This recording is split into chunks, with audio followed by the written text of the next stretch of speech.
Bonjour à tous, on se retrouve donc sur la suite de notre cours de cinématique. On a vu donc les MRUV, les MRU, enfin d'abord les MRU puis les MRUV, la notion de vitesse tangentielle. Et là désormais on va s'intéresser aux mouvements circulaires uniformes et les mouvements circulaires uniformément variés. C'est un petit peu plus simple. J'ai pas dit que c'était beaucoup plus simple, on est en AFS, on se rappelle.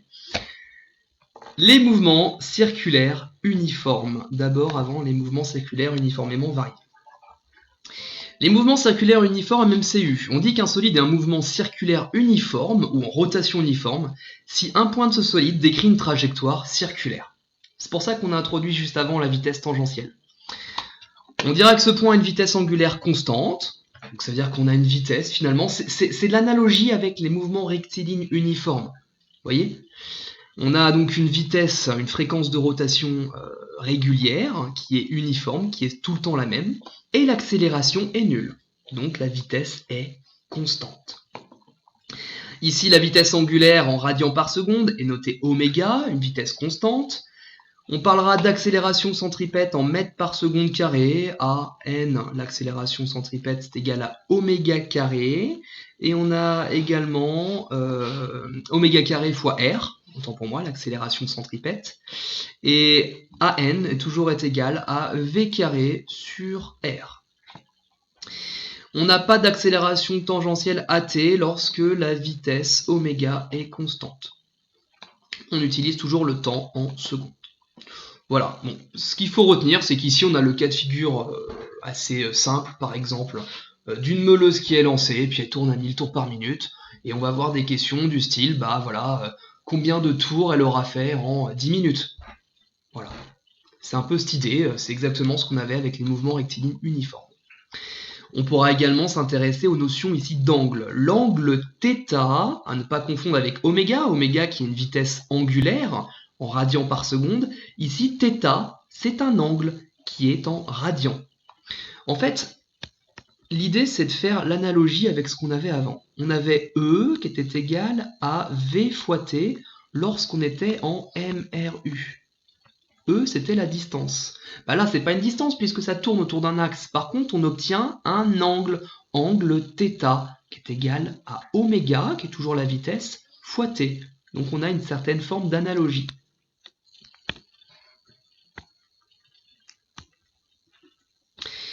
Θ, donc on a dit qu'il était, je vais zoomer un petit peu,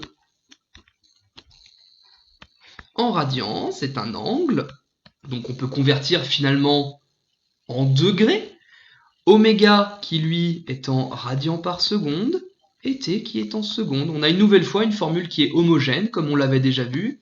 Radians divisé par des secondes fois des secondes égale des radians. Si on enlève ici les secondes, on obtient bien des radians de chaque côté. Si on a un angle initial, la formule se complexifie un tout petit peu. On a ici θ qui est égal à oméga fois t moins t0 plus θ0. Alors, vous inquiétez pas, en réalité, on a la même chose ici, oméga fois t, qu'on est venu remettre ici, oméga fois t, et on ajoute un angle initial. En fait, c'est un peu comme si on avait un mobile qui tourne, toujours une meuleuse par exemple, et puis on se dit quel angle elle a parcouru au total, alors non pas à l'instant t, mais on prend déjà les angles qu'elle aurait déjà parcourus avant, on prend déjà en compte l'origine des angles θ0.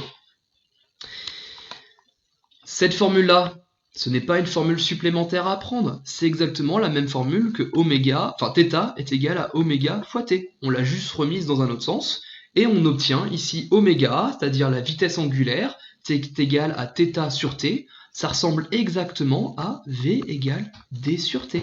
D c'est une distance, θ c'est un angle, t c'est le temps, t c'est le temps, v c'est une vitesse linéaire, et oméga c'est une vitesse angulaire. On a vraiment une analogie entre les mouvements rectilignes uniformes et les mouvements circulaires uniformes. Je pense que tout ça sera beaucoup plus clair avec les exercices, surtout quand on les corrigera. On s'intéresse brièvement aux mouvements circulaires uniformément variés. Là, ça va se complexifier un tout petit peu. Un solide est en mouvement circulaire uniformément varié, ou alors on dira en rotation uniformément variée, si un point de ce solide décrit une trajectoire circulaire, comme tout à l'heure. Et si son accélération angulaire est constante. Si l'accélération est constante, ça veut dire que la vitesse angulaire change dans le temps. Il accélère. Quand l'accélération est nulle, la vitesse est constante. C'est exactement pareil en MRU. Je vais le décrire peut-être ici ou sur ce tableau blanc, si j'arrive à l'afficher. Normalement ici on est en mode tableau blanc, là on est en mode tableau blanc. On avait pour les MRU, on avait dit que si on n'a pas d'accélération, si l'accélération égale 0, on a une vitesse qui va être constante. Également en MCU, si l'accélération est égale à 0, on va avoir une vitesse angulaire qui est constante. Par contre, lorsqu'on est en MRUV, lorsqu'on avait une accélération qui valait autre chose que 0, et donc qui est constante aussi, mais qui peut valoir autre chose, comme l'accélération de pesanteur, on avait ici une vitesse qui, elle, augmentait, qui évoluait avec le temps. Une accélération, une décélération. Et quand on est en MCUV, on a exactement le même phénomène. Lorsque l'accélération est constante, on va avoir une vitesse angulaire qui va évoluer avec le temps. Hop. Je repasse sur le cours. Donc, l'accélération angulaire en radians par seconde carré, c'est la même analogie que ce qu'on avait en mètres par seconde carré pour l'accélération linéaire. On prendra ici comme notation que cette accélération, ça ne sera pas noté petit a, mais ça sera noté oméga prime.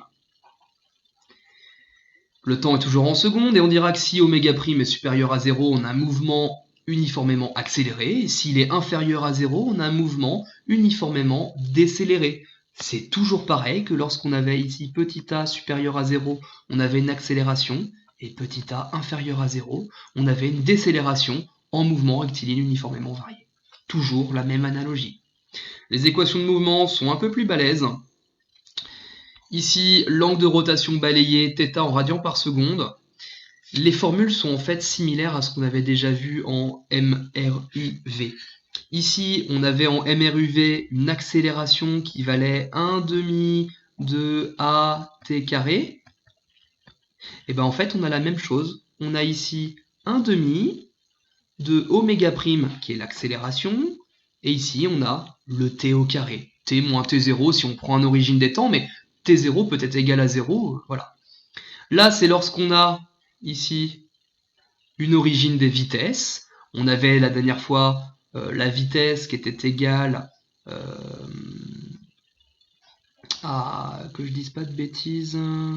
On avait l'accélération qui était égale à notre vitesse fois t. Et bien ici, on a la même chose. On a une accélération oméga prime qui va être égale à une vitesse angulaire oméga fois t. Et ici, on a l'origine des angles θ0 qu'on peut rajouter. Si on remet tout ça, qu'on rebazarde un peu le tout dans un autre ordre, on a oméga qui est égal à oméga prime, c'est toujours notre vitesse angulaire, notre accélération angulaire, multiplié par t plus oméga 0. Autrement dit, c'est exactement la même chose que ce qu'on a ici.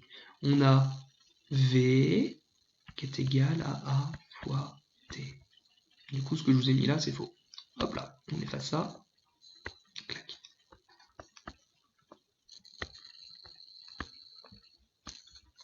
V est égal à A fois t. C'est la même analogie. On a toujours la même logique. Oméga, c'est la vitesse. Là, c'était en circulaire. Là, on est en vitesse rectiligne. Oméga prime, c'est l'accélération angulaire. Là, c'est l'accélération linéaire. Et t moins t0, c'est finalement le temps qui s'écoule. Ici, on avait une vitesse linéaire, et là, on a affaire à une vitesse qui est tangentielle. Et si on a besoin, on peut rajouter ici une vitesse angulaire d'origine. Donc, on a toujours la notion de distance parcourue ou d'angle parcouru, et une notion de vitesse linéaire ou de vitesse angulaire parcourue.